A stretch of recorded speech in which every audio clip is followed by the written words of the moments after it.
I felt so sick beforehand, like really terrified. And then you walk out onto the dance floor or on stage and you have to like just let that all go and kind of take on the character. It was a totally different kind of experience than I've ever had performing. It was just a really beautiful moment for me.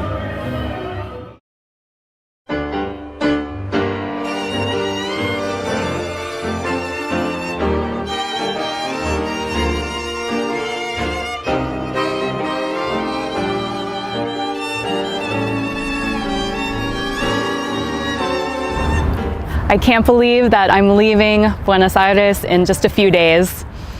And to be completely honest, this experience has been amazing.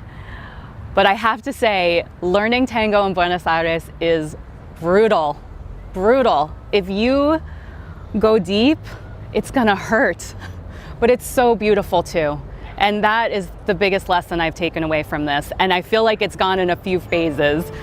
First, studying at DNI and really getting into technique, challenging my body to move in ways that it didn't want to move at first, and all the emotions that came up and all the frustrations and anger until I could get to that place where I could have fun and I could have little moments of bliss.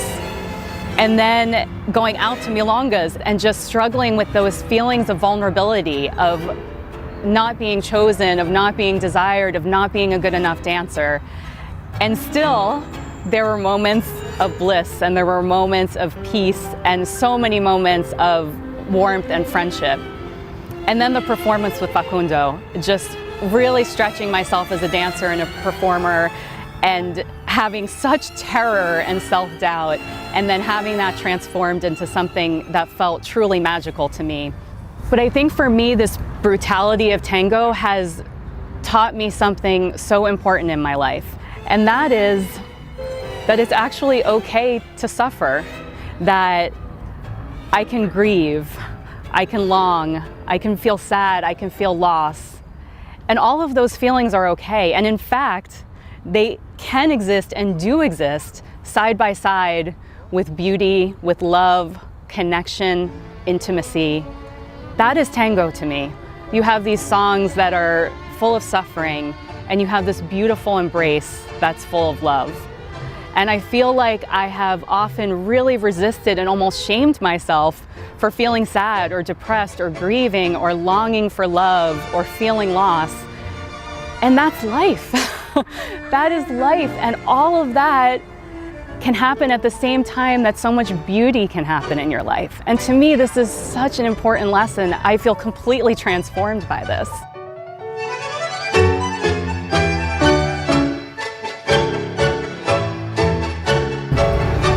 So now as I'm leaving, as I'm getting ready to say goodbye, I just feel such gratitude to all of the people that have helped me in this journey. Because dance is nothing without other people. My teachers at DNI, my housemates at Casa del Sol, all the friends I've made out in the milongas, my teacher and partner Facundo, they made this experience so wonderful. Their love and support and empathy was everything to me, not to mention that they all inspire me as a dancer. So I come to this really interesting place at the end of my journey where I would love to tell you, tango's so fun, it's amazing, come to Buenos Aires, woo! But that's not the whole experience. And I think the whole experience is so rich and so wonderful. It is brutal, it is beautiful, and it will leave you forever changed.